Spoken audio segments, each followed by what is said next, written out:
はいどうも、虫取りチャンネルのありゅうです。冷蔵庫にカラスアゲハのさなぎを保管していました。こちら去年採集したカラスアゲハのメスから卵を取って飼育した個体です。まずは飼育の様子をご覧ください。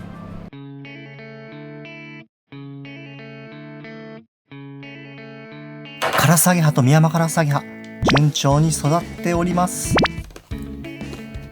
めちゃめちゃ可愛い。もうこの触り心地がいいね。本当に。可愛い。もう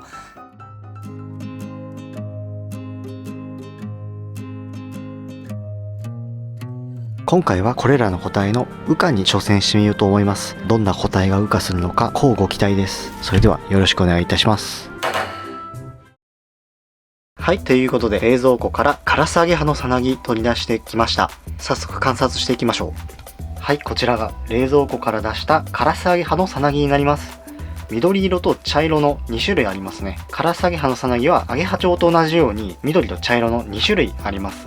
この色の違いは、さなぎになった場所がツルツルだったら緑色、ザラザラだったら茶色になります。茶色いさなぎも死んでいるわけではなくて、ちゃんと生きたさなぎです。実はこれらのさなぎ、冷蔵庫から出して1週間ぐらい経過しているんですけども、だんだんね、中身が出来上がりつつあるんですよ。その証拠に少し緑色の中に黒い色が混じっているの分かりますか？これね、中でカラスアゲハの体ができつつあります。今回はこれらのさなぎが無事羽化してくれるようなケースを作っていきたいと思います。っていうか、そもそもどうしてさなぎを冷蔵庫に半年以上も入れていたのかというと、寒い地方のカラスアゲハは綺麗な模様になるという話があるんですよ。なのでカラスアゲハやミヤマカラスアゲハの飼育で綺麗な個体を出すために冷温処理という処理の仕方があります。幼虫やさなぎの時期に冷蔵庫などの寒い環境に一時的に置くことによって蝶々の色を良くする方法となってます。これと似た方法に暗室処理もしくは短日処理という方法もあって、これは幼虫時代に幼虫を暗い箱の中で飼育することで日の出てる時間よりも暗い時間の方が長い、つまり夏の終わりや秋の初めに似た日照時間の条件を作ってあげることで晴れ型のアゲハチョウのさなぎにすることができます。今回は冷温処理と短日処理、これらを組み合わせて行っています。そのためこのさなぎは寒い地方の晴れ型のカラスアゲハを再現したものとなっています。カラスアゲハ、ミヤマカラスアゲハは夏型よりも晴れ型の方が綺麗と言われています。その晴れ型を冷温処理しているんで、普段よりもさらに綺麗なカラスアゲハが羽化してくれるんじゃないかなと思ってます。それでは早速これらの羽化ケースを作っていきましょう。はい、ということで羽化ケースを作っていくんですけども、こちらが僕がいつも羽化に使っているダイソーの昆虫ネットです。このようにスプリング式になっててコンパクトに折りたたむことができます。で、基本的にはこの中にさなぎを入れておけば比較的ちゃんと羽化してくれるんですけども、やっぱね、ちょいちょい羽化不全が発生するんですよね。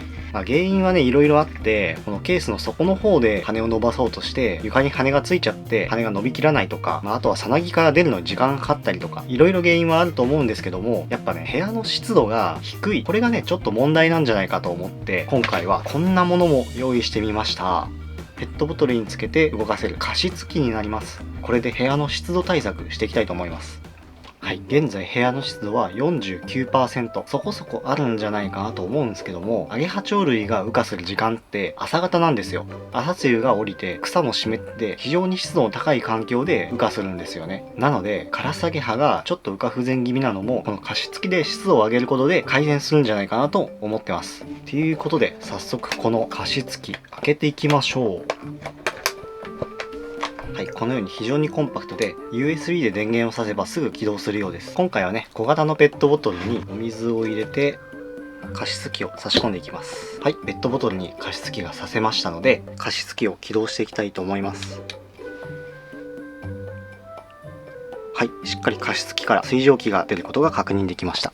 はい、加湿器のおかげで周囲の湿度がかなり上がりました。それでは早速この加湿器を羽化ケースの中に入れて、この羽化ケースの中にこのようにさなぎたちを平置きして入れます。自然界であればこのさなぎたちは木に自分の体をくくりつけて固定しているんですけども、冷蔵庫で保管するためにその糸を外していました。そういった場合、このようにね、平置きにしても意外とちゃんと羽化してくれます。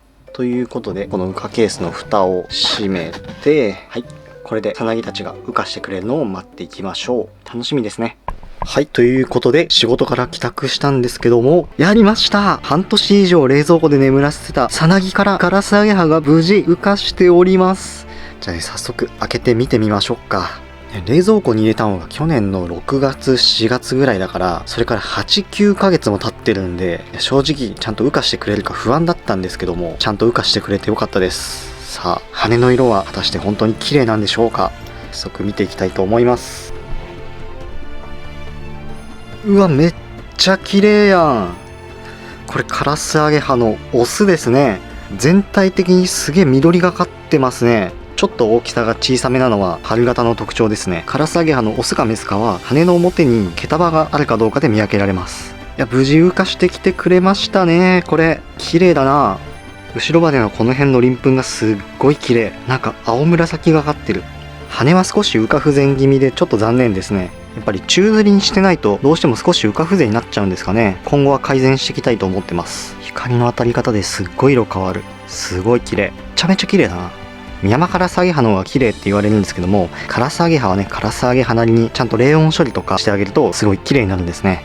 傾きでこの発色がすごい変わるのが面白いですね。なんか緑っぽく見えたり青っぽく見えたりいろいろ変わります。これ小型加湿器が壊れました。3日しか使ってないよ。やっぱネットの中で水浸しになってたのがいけなかったのかな。ほら、もうボタンを押しても何も反応しません。ちょっとこれからは加湿器なしで羽化させていきます。すごいすごいすごい。羽化してる羽化してる。これ外から帰宅したらこちらカラスアゲハが羽化してました。これなんかバッチリ羽も伸びてそうじゃない？やったー。これメスだったら嬉しいな。それじゃあ早速中を開けて見ていきます。やりました。こちらカラスアゲハのメス。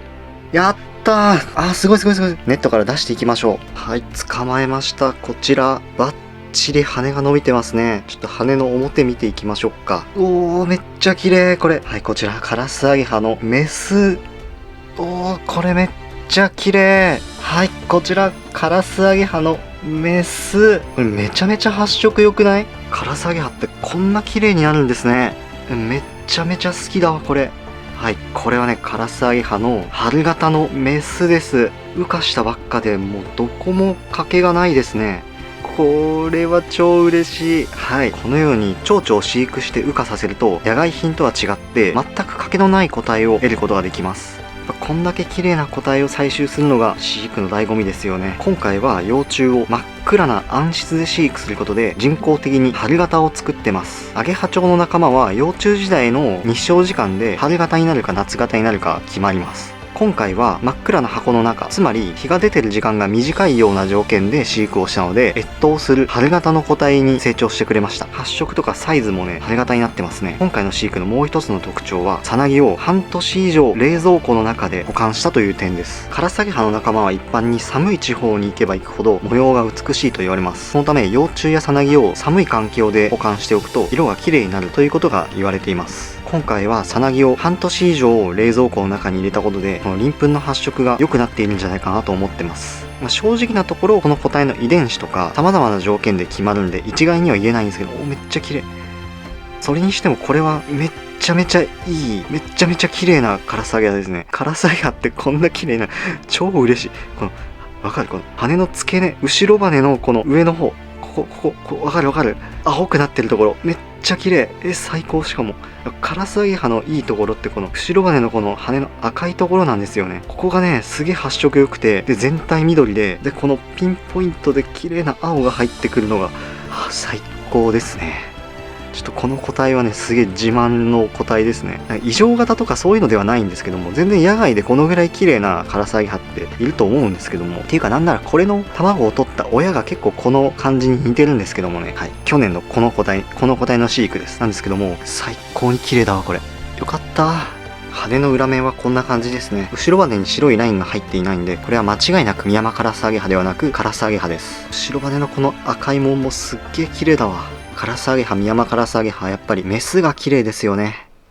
はい、ちょっとねここで羽化してこなかったサナギたちについても紹介したいと思います。こちらも冷蔵庫で越冬させていたサナギたちなんですけども、冷蔵庫から出しても一向に羽化する気配がなく、サナギの中もこのように黒ずんで、明らかにこのサナギたちはこれ以上羽化しないことがわかります。原因は本当に難しくて、サナギになる前から病気だったり越冬中に体力がなくなったのかもしれないし、そもそも養化がうまくいってないのかもしれないし、非常に難しいんですけども、今回飼育している中では3個体そういう個体が出てきました。これらの個体を冷蔵庫に入れずにずっと室内で放置させて、そしたら元気に羽化してくれたかっていうと正直わかりません。結構昆虫って病気に弱いし、生命力も自己治癒力もほとんど認められないので、少しかわいそうですけども、こういう個体も出てきてしまいます。おそらく自然界でもこういうような個体って発生していると思います。飼育環境に比べて自然界はより厳しいので、っていうことで冷蔵庫に半年以上も入れたから死んでしまったのかどうかはわからないですけども、飼育をするためにこういう風に羽化しないさなぎが出てしまうっていうのも少し悲しいなと思います。できるだけね、こういう個体を減らしていければと思うんですけども、ちょっとこれは今後の課題ですね。